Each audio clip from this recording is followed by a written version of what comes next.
Thank you for joining us for this episode of That Solo Life, the podcast for PR pros and marketers who work for themselves. People like me, Michelle Kane with Voice Matters, and my wonderful co-host, Karen Swim of Solo PR Pro. Hi, Karen. How are you? I am hot like most of our nation today, Michelle. How are you? Yeah, it's a little saucy out here. It's a little muggy and thick out here on the East Coast. It's delightful. Yeah. As we are recording this, we are in the middle of an extreme heat wave that is pretty brutal and pretty dangerous to spend time outside and uncomfortable. But I'm thankful that we have power so that we Yes. could record today and that we are safely ensconced in air conditioning. Yes, it's delightful. As I like to say, I like to stay lettuce crisp or fresh during the summer. Love it. Oh my goodness. And apologies to our listeners in advance. I am still trying to shake this stupid sinus infection from just working in my flower bed. I won't do that again. But enough about me. Today we want to talk about vetting your prospects. There's Yes. been some things in the news and just in general, if you get approached by someone who's looking for your services, either a person or a company. And, of course, you're usually at first, you're usually excited. Oh, this is great. But it's always wise just to peek behind the curtain, take a look at their history, and just know what you really might be getting into. And, they may not be coming to you for crisis comms. They may just be coming to you for some general counsel. But it's always a good idea to check them out before you take any steps. Yes, and recently Justin Timberlake was arrested on a DWI, and of course, with one false step, everything that you've ever done that's wrong comes up again. So every Yeah. news story carried the history of his missteps, which is really common. And even if, you have to think about this for your current clients too, if you're looking to partner with other companies or influencers on a campaign, it's really important to do your research. I would even say beyond that, I can remember the days when we would, put quotes into things and we would pull a quote and it was a great quote and it was inspirational. Even if you're sharing information, and it's not partnering with someone for, you're sharing information, you're sharing a data study, you're sharing a quote, you're sharing something someone said. It's so important these days to make sure that you are fully informed by doing your due diligence and researching that thoroughly before attaching your brand or your company to that person or organization behind whatever information you're sharing. Yeah, that's so true because, even though you think you might have, looked under every rock, there's always another rock. And, thankfully, in the age of the internet, we do have all of that history at our fingertips and we're able to do that and, to really dig into the context of anything that might have occurred. Locally, there was a person at the head of a company who's, no longer really at the head anymore, but they were involved in a little white collar crime. And but it was so long ago that I wouldn't really hold it against the brand today. But let's say if you were in a 5-year window, depending on what you wanted to partner with them about, you would, first of all, you'd want to know that. You would want to know all the particulars of that. How wide was that net cast? How many other people, organizations. I mean, now I'm going into the hypothetical, but God forbid, what if it was something that, had to do with like property or that ruined people's lives and, you know, things that might not be readily apparent in the here and now, but it's just always good to know. Yeah, because we're not saying that people can't have second chances. Right. Someone could have a dark past that they've overcome, and you don't want to rule people out, but you do want to know. And we as Yeah. communicators understand that better than anyone else.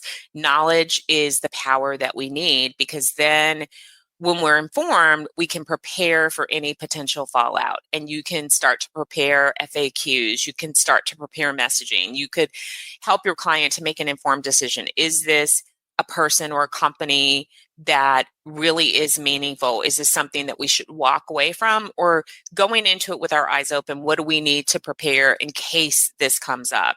I'm really thankful that much of the time when you're prepared, things do not, force you to tap into that prepared plan. Everything Yeah. goes smoothly.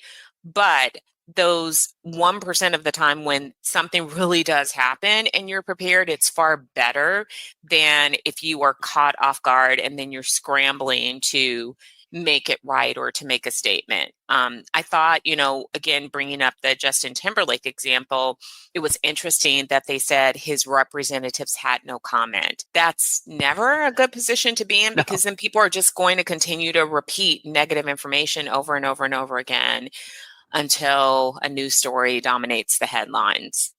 Yeah, which is what's happening. And so you're saying, the gossip or the darker entertainment reporting sites are coming out with alleged comments from the scene and things like that, and that's shaping the story, and there you go.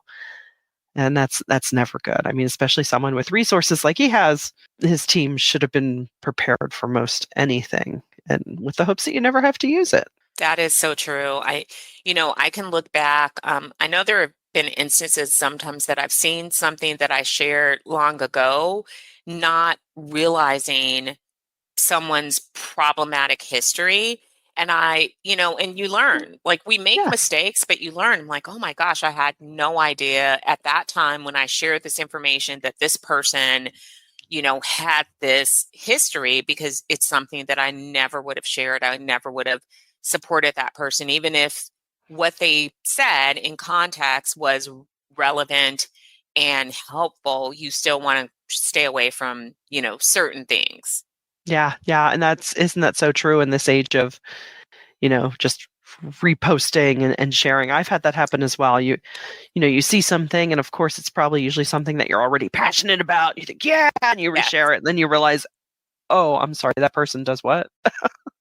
Yeah, and Oh, sometimes okay. it's not easily No, findable, and somebody no. clues you in, and then you are able to dig a little bit deeper and you discover things. And so Yeah. give yourself a little bit of grace as well as you do Oh, your yeah. job and as you go about vetting. Do your best to really research into that and to prepare.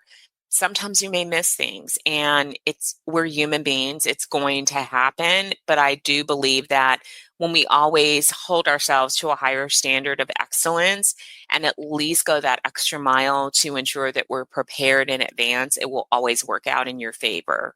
That's so true, so true. And there are other aspects of vetting. If you have colleagues or other industry people, like other vendors that you have relationships with, that work with this potential client, ask them. Say, hey, how are they to work with? They seem like they'd be this way. Is that the case? Because you want to find out if, let's say, you speak to a printer, they go, oh my gosh, no, they are a pre-press nightmare. Or, God forbid they don't pay their bills on time. These are the things that you want to know. And so if you have colleagues or vendors that you have in common, ask around. It's always good to check that kind of reference as well. I have seen so many great things come out of PR people turning to PR people to ask for information and answers. And sometimes problematic companies have surfaced and they've approached, other PR pros. And thankfully, our community has one another's back.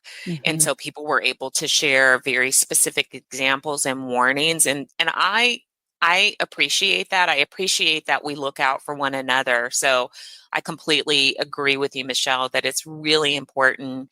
Your PR colleagues definitely are a great source of insight on those matters. Yeah, for sure. For sure. And I guess, one of the deeper aspects of vetting an opportunity for yourself, it's not so much checking someone out, but checking with yourself. Because I know sometimes we're in those seasons of any new business is good business.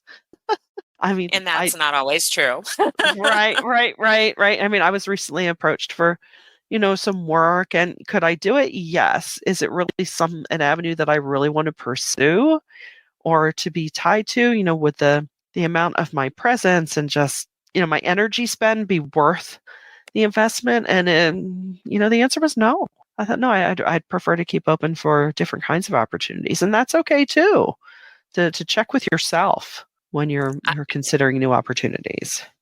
100%. And that goes for your clients as well. Yeah, Have to be the voice of reason sometimes for them, often, yeah, and ensure that you're not a block to innovation or to growth, but that right. you are, wearing that advisor hat and making sure that they are doing things that really are going to reap the benefit that they believe that they will reap from any endeavor. Exactly. Or as I often say, you pay me to be that little cloud. This So is so here I true. come. It's the fun part of our job, That's right. I'm but not going to rain on you, but here I am. asking the hard questions. Yeah, Sometimes I believe that that's why we often have such a close working relationship with legal and compliance, because all of those things are aspects of our jobs as well to make sure that we guard yeah. against risk. Yes, absolutely. Absolutely. Protecting the clients that we have, protecting ourselves from clients that might not be the best fit. It's all the name of the game. Well, we thank you for joining us today for this episode. It's kind of short and sweet, but we just wanted to touch on this subject in light of some current events and just really help us maybe, reframe as we're, entering the thick of summer and different opportunities might be coming our way, or maybe we're thinking about how we want to shape the rest of our year. But I don't know. Do we have anything new going on at soloprpro.com, Karen?